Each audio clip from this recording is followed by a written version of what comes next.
Halo guys, selamat datang di channel Juni Sugianto. Hari ini saya bersama Sandi. Nah, konten kami hari ini tentang cerita tentang horor.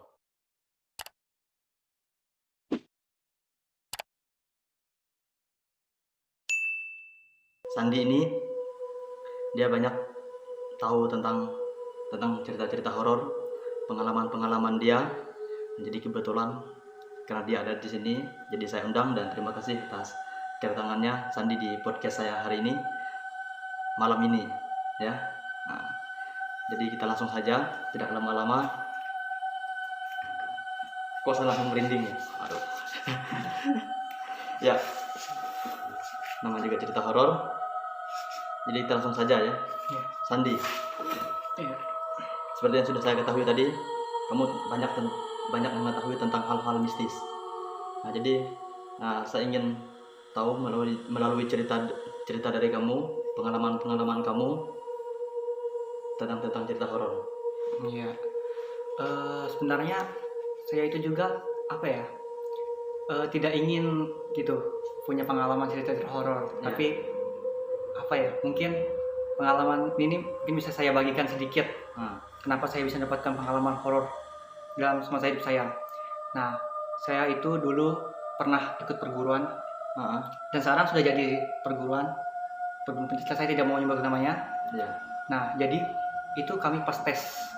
Pada saat tes sabuk, jadi kami itu dibuka mata batinnya. Nah, pada saat dibuka batin itu, saya tuh memang merasa percaya. Ya. Jadi kata pelatih saya, kamu tutup mata, kalian semua tutup mata. Jadi saya itu ada tujuh orang yang ikut latihan. Jadi itu malam latihannya itu malam Jumat. Nah, pada saat saya tes sabuk, saya itu di tes kerohanian. Nah, itu saya di baris menghadap kiblat ya. Itu kami di baris berjejer sini kayak lurus kayak gini. Jadi kami teman saya tuh, saya di bagian paling belakang. Jadi saya duluan di pagarin. Ya. Nah, pada saat dipagarin tuh saya disuruh doa kepada kesayangan saya sendiri. Ya. Nah, jadi pada saat saya doa agar bisa dibukakan mata batin sambil pelatih saya membuka tenaga dalam. Pada saat itu saya itu tidak percaya dengan makhluk-makhluk astral itu. Karena saya memang tidak pernah melihatnya sendiri. Yeah. Tapi pada saat dibuka, saya betapa terkejutnya itu karena apa yang tidak saya lihat waktu pesat saya belum ikut perguruan ini, saya itu bisa melihat semuanya. Itu pokoknya hal yang sangat bagi saya tuh sangat mengerikan lah. Sampai-sampai kemarin saya itu sakit gara-gara hal itu. Padahal itu sudah ditutup pas kami mengikuti ujian tingkatan naikan itu. Sudah ditutup mata batin saya, tapi saya itu merasa masih kayak terbayang-bayang gitu. Sampai pada akhirnya saya lulus sekolah SMK. Ya. Saya berangkat kuliah. Saya mengikuti ujian, akhirnya saya lulus dan saya berkuliah di Palangkaraya. Nah, pada saat di Palangkaraya itu saya kebetulan saya kosnya sendiri. Kosnya itu ada di Jalan Matuhurun, tepatnya di Petuhurun.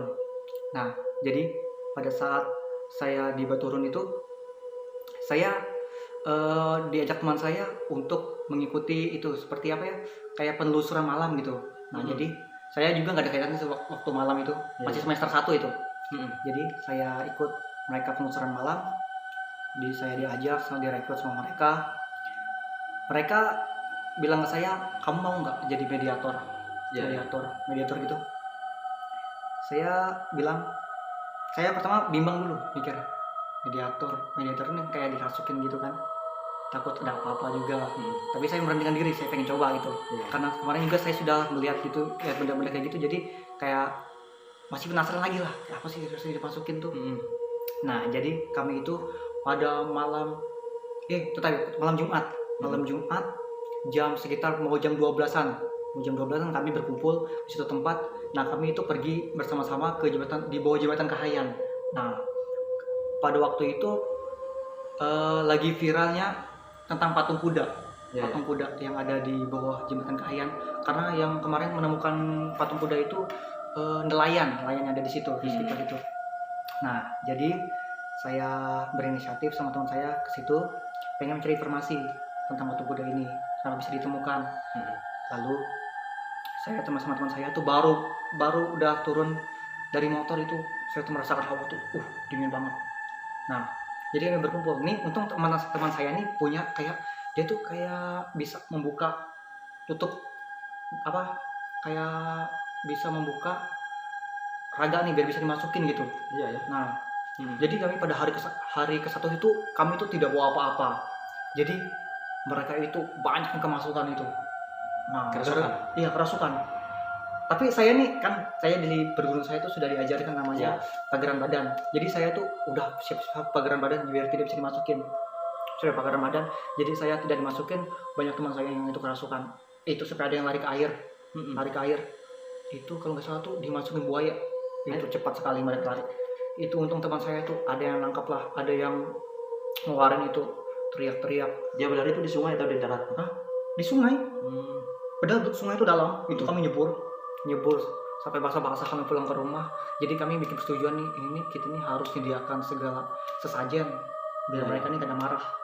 Nah, jadi kami menyediakan. Pada besoknya kami tuh malam itu ya, Sabtu ya, Jumat. Nah, jadi kami habis itu tuh menyediakan segala sesajen, kayak beras kuning, kopi hitam yang manis sama yang pahit. Nah, itu sama beras putih, beras kuning. Jadi kami bawa itu juga dupa biar mengundang mereka. Nah, itu sudah kami sampai. Itu kan di Bojonegoro Kayan tuh ada kayak turunan kayak gini ya, kayak tangga gini. Nah, saya itu nggak tak kenapa pada saya ini nggak dibuka. Saya itu melihat buaya besar sekali di bawah Jembatan Kayan tuh. Kamu Melihat warna putih. Nah, jadi itu saya nggak percaya. Wih, buaya kayak itu, jarku. Saya teman saya, itu buaya kah? Mana, katanya, mana? Itu, jarku. Pas dia masuk lagi buayanya, gak ada, katanya. Tadi saya lihat buaya, jarku. Masa kamu lihat buaya, ajarnya? Saya nggak ngelihat, ajarnya. Benar, saya bilang lihat buaya. Sudah, kami jadi melupakan hal itulah. Jadi kami langsung turun lagi. Nah, pada saat turun itu kami sediakan semua sesajennya. Kami berdoa masing-masing dengan agama percayaan kami masing-masing. Nah, di situ saya nggak pageran badan. Nah, saat nggak pageran saya disuruh duduk sama teman saya yang bisa buka itu tutup. Nah, jadi saya duduk sama 3 teman saya jadi mediator. Pada saat itu saya di tengah-tengah. Jadi saya duduk konsentrasi. Itu entah kenapa saya tuh kayak ada yang gerakkan badan saya. Gerakan badanmu? Iya, menggerakkan badan saya sendiri. Saya tuh tanpa sadar. Saya masih bisa merasakan. Cuma saya tidak mau melawan. Jadi seperti ada yang menggerakkan gitu. Saya itu mencium aroma kopi, harum sekali. Itu padahal kopi pahit. Kopi pahit? Harum sekali. Jadi harum? Kopi pahit itu jadi harum. Harumnya seperti apa? Harumnya itu seperti kayak apa ya? Bunga melati? Bukan kayak bunga. Kayak pokoknya memikat sekali, pengen kita minum. Nah, jadi itu saya pengen kayak mau dimasukin gitu.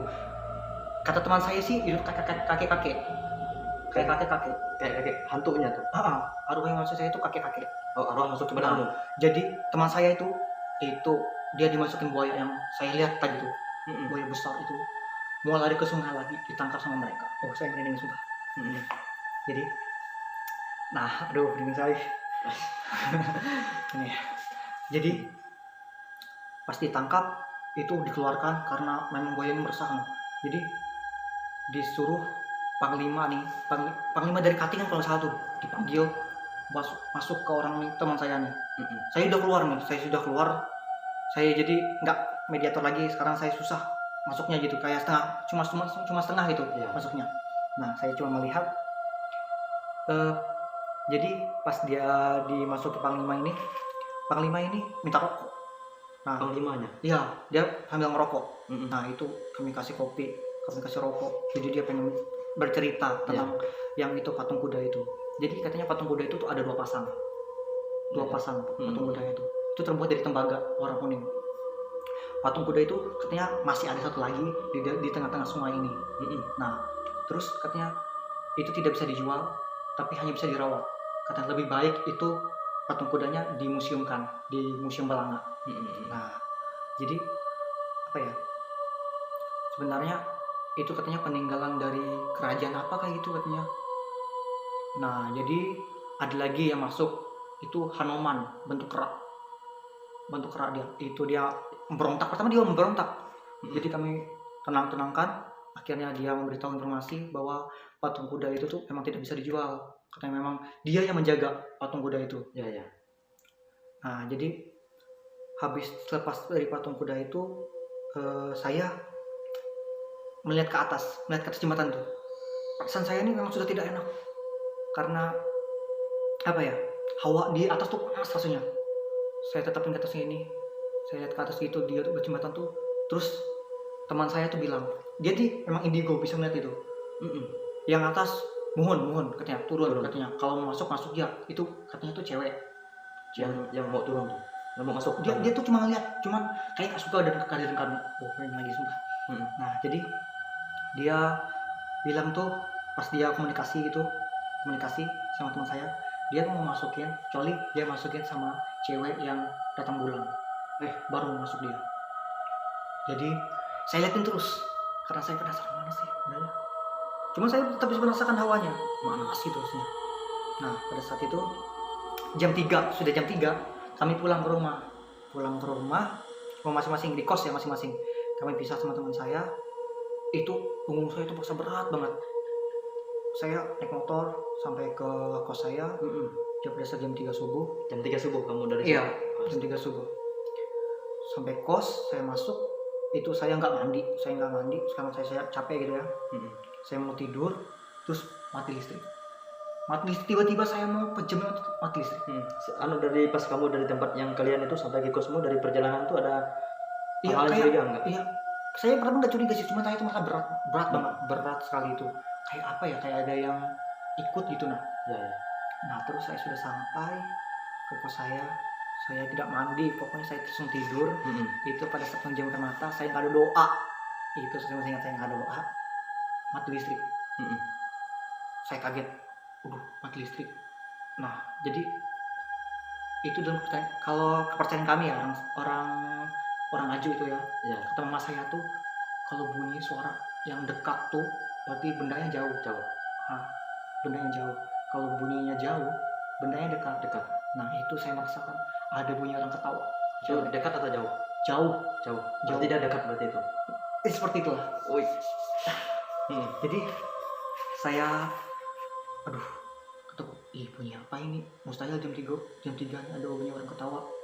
Perempuan. Ya perempuan. Saya apa ya? Jadi saya bangun, saya doa. Ya Tuhan, berkati ini. Pokoknya saya minta doa perlindungan. Itu nggak sampai 5 menit, lampunya hidup lagi. Dan suaranya itu dekat banget. Suara orang ketawa ini dekat. Berarti dia sudah mulai jauh kayaknya. Iya. Itu pokoknya seperti itulah. Nah, jadi saya ceritakan pengalaman ini kepada teman saya. Dia lihat, kan dia tuh kayak bisa merasakan kejadian yang malam hari ini sampai besok tuh. Oh dia nih ikut kamu katanya. Ikut kamu gara-gara